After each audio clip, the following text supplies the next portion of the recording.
Your loss curve went down. That's the single most reassuring thing you'll see during a fine-tune. It's also close to meaningless on its own. Loss measures one thing, how confidently the model predicts the data you already showed it, not whether it's right, not whether it's useful, not whether it still works on anything else. Here's the curve everyone posts, and here's the one they don't.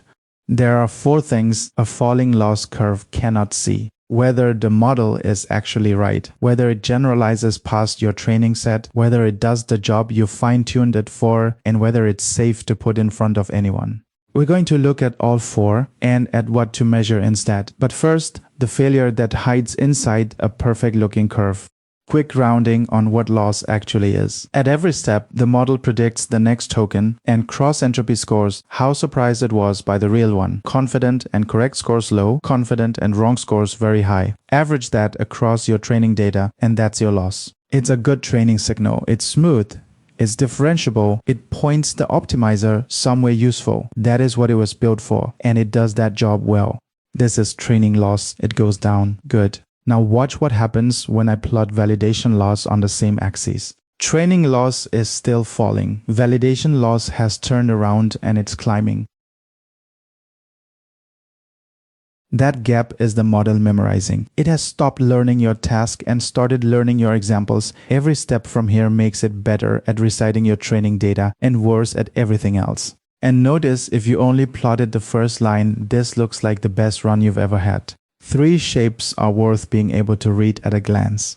Underfitting, high loss that never really comes down. The model can't learn the data. Usually too small, too few steps, or a learning rate that never let it move. Overfitting, the one we just watched. Training loss down, validation loss up, memorization. Fluctuations, loss bouncing violently instead of settling. That's usually a learning rate set too high or noisy gradients. Those 3 cover most of what goes wrong, and you can only see 2 of them. If you're plotting validation loss, which is the actual lesson, 1 curve tells you almost nothing. 2 curves tell you when to stop, which means you need a validation set and it's worth getting, right? Split it off before you train, not after. It has to come from the same distribution as the real task. And nothing in it can appear anywhere in your training data, not duplicated, not lightly paraphrased. The moment training data leaks into validation, both curves sail down together and you've destroyed the only warning signal you had. It doesn't need to be large. A few hundred genuinely held out examples will show you the turn. So what do you do about it? The direct answer to that divergence is early stopping. You watch validation loss, and the moment it stops improving, you stop training. Not when the epochs run out, when the curve turns. Everything after that point is actively making the model worse. That alone fixes most overfitting. 5 more worth knowing. Regularization adds a penalty to the loss function for large weights, pushing the model towards simpler solutions. Dropout randomly switches off neurons during training, so the model can't lean too hard on any single path. Cross-validation splits your data into several train and validation folds, so you're not trusting one lucky split. Batch normalization normalizes the inputs to each layer, which stabilizes the whole process. And more data. Bigger, more diverse datasets and larger batches both reduce overfitting. It's the boring answer and usually the most effective one. Now the third curve, fluctuations.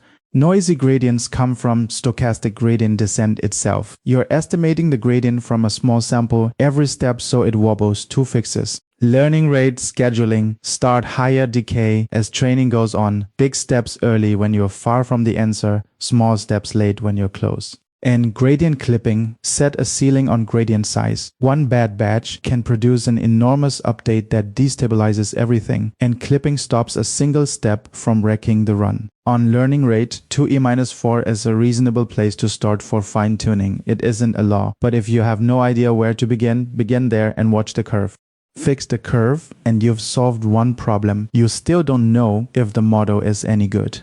Cross-entropy is a training signal. It was never a quality measurement. So here's what to actually measure. Perplexity, how uncertain the model is about the next token. Lower is better. It's the closest relative to loss, and it shares loss's blind spot. A model can be confidently wrong. which is why factuality is tracked separately. Is the information the model produces actually correct? Higher is better, and this is the one that matters when wrong answers have consequences. Model uncertainty. Read from log probabilities, every generated token carries a probability. Consistently low confidence across a response is a strong signal the output is low quality, and you can flag those automatically instead of reading everything by hand. Prompt perplexity. How well the model understood the input. High prompt perplexity usually means your prompt is the problem, not the model.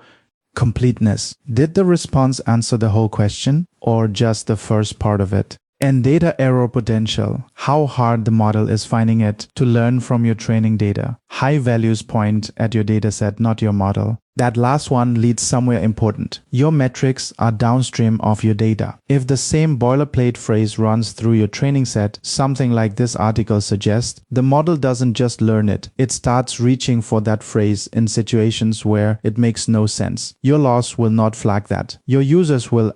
Then there are the standard benchmarks. There are dozens of them. Most will tell you nothing useful about your fine-tune. 3. That will.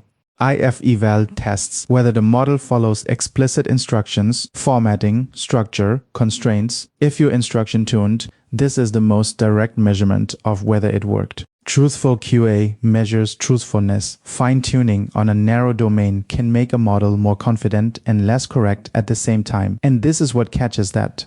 An MMLU measures general ability across a wide spread of subjects. You're not running it to score well. You run it before and after to check you didn't damage anything. Fine-tune hard enough on one domain and general capability degrades. MMLU is the canary. On task, honest, and didn't break anything. That's the trio. One caveat that matters more than the scores. A benchmark is not your task. Public benchmarks leak into training data, and a model tuned tightly to your domain can score badly on MLU and still be exactly what you need. Use them as a tripwire, not a grade. That's 3 of the 4 blind spots. The 4th is safety, and it's the one people skip because it's the least interesting. If fine-tune can quietly undo alignment, train on domain data that contains no safety examples, and the model can drift back toward producing things the base model would have refused. You didn't ask for that. Your loss curve is perfectly happy. Either way. What to check? Toxicity, stereotype bias, hallucination, and whether the model still refuses what it should refuse. There are open moderation models that score all of that automatically now, which is considerably better than spot checking by hand and hoping. So what do you actually watch? During training and validation loss plotted together, every epoch. That's the one that tells you when to stop. After training, before deploy, perplexity and factuality on a held out set from your real domain, not a public benchmark. Your data, checking you didn't break the base model, MMLU, before and after. If it dropped hard, you overcooked it. Check in your instruction tune-in landed, IFEval. And before anything reaches a user safety, toxicity, bias, hallucination, there are dedicated models for this now rather than doing it by hand. Screenshot that, then one honest thing before you go.